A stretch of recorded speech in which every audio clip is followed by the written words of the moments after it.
Hey there. So let's jump back into John for a moment. And to recap briefly, I've taught the book of John countless times.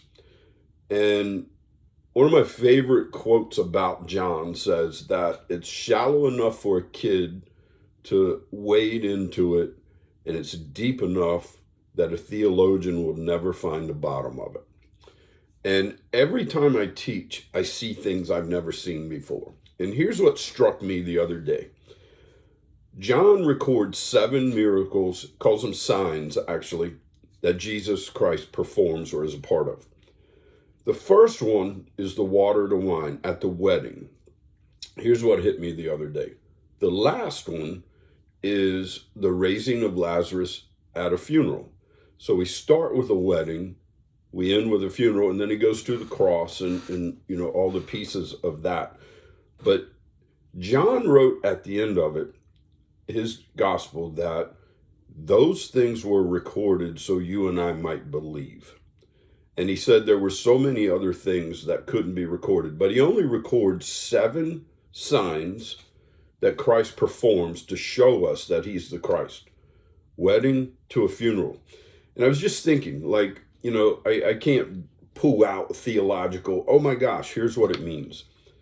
But it certainly has to say that in the greatest celebratory moments of our life, our home, our marriage, our family, he's there. He was there because he was invited. If we invite him to these things in our life, he's there. And then loss, grief, funeral, like the lowest of the lows, he showed up. Like he went to that place.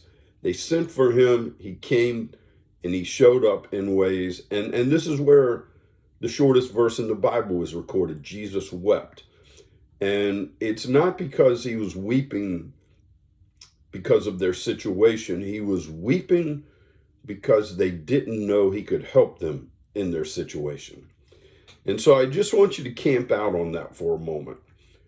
Wedding to funeral, the highest highs of your life, the lowest lows. If we invite him or send for him, he'll be a part of everything in our life. I look forward to getting back to the Bible, the next story with Christ in the book of John. This is more of a, what the heck could that mean? And what should it say to us? So hope you're doing well. On the real time, it's January 2nd or 3rd. It is January 2nd.